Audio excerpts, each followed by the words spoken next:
So guys आज के दिन आप लोगों ने सुना होगा एंजल वन पे एफ एंड ओ बैन आज के दिन था। लेकिन ये एफ एंड ओ बैन किस तरीके का है और क्या चीजें यहां पर है सबको समझेंगे।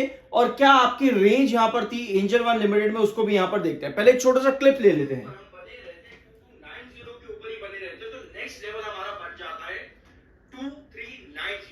ये बहुत इंपॉर्टेंट रेंज रहेगी 2390 2290 अभी के लिए एंजल वन लिमिटेड मार्केट भी एक अच्छा सब।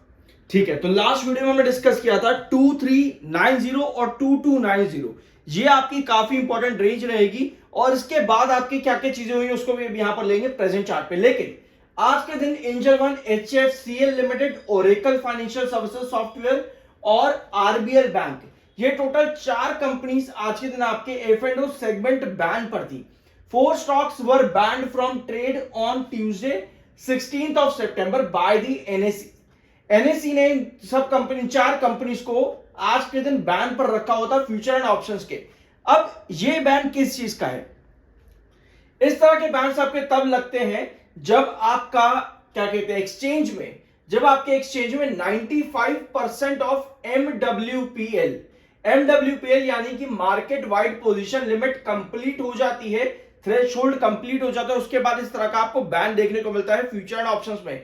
इस बैन में आपके साथ दिक्कत क्या आती है जिसकी वजह से आज थोड़ी सी करेक्शन देखने को मिली एंजल वन लिमिटेड में? दिक्कत ये आती है कि maximum number of open position जो होती हैं, जो कि अलाउड होती हैं एक्सचेंज की तरफ से, वो जब कंप्लीट हो जाती है तो फिर आपका ये बैन लग जाता है 95% पे आते ही।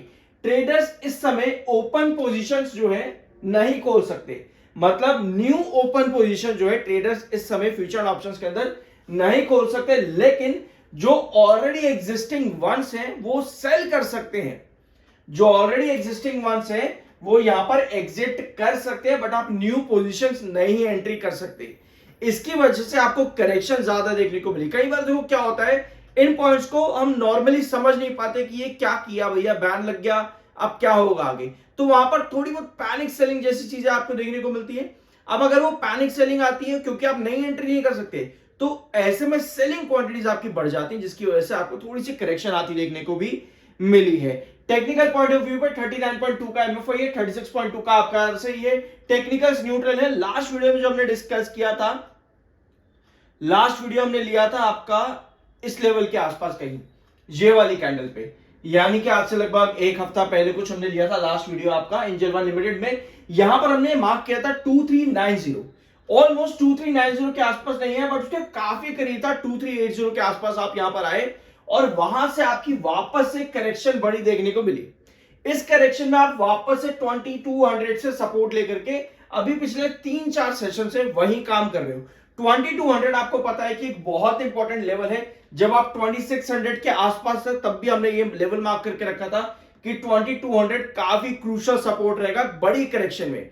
वहां से आप मार्केट में 79,800 पॉइंट्स तक डंप हुए, उसके बाद 2200 आपका वापस से आया था। तो ये पुरानी बात है, लेकिन अभी की कंडीशन जो आपके पिछले 4 सेशन से यहां 2200 के ऊपर आपको देखने को मिल रही है।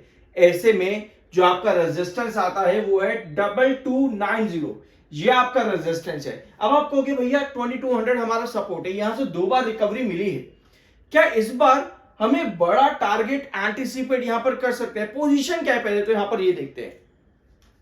पोजीशन अगर हम यहां पर देखें एंजल वन लिमिटेड की, तो आपको डेली टाइम फ्रेम पर यहां क्या नजर आ रहा है? आपको नजर आ रहा है कि आप पहले तो यहां पर 2200 से सपोर्ट लेते हो, उसके बाद 2290 पर एक आपका हैंगिंग सपोर्ट बनता है और फिर वापस आप 2390 पर जाने की कोशिश करते हो, लेकिन 2380 से आप वापस डंप हो जाते हो। ठीक है, अब ऐसे में कहीं ना कहीं आपके जो रेजिस्टेंस है वो ब्रेक डाउन हो रहे हैं।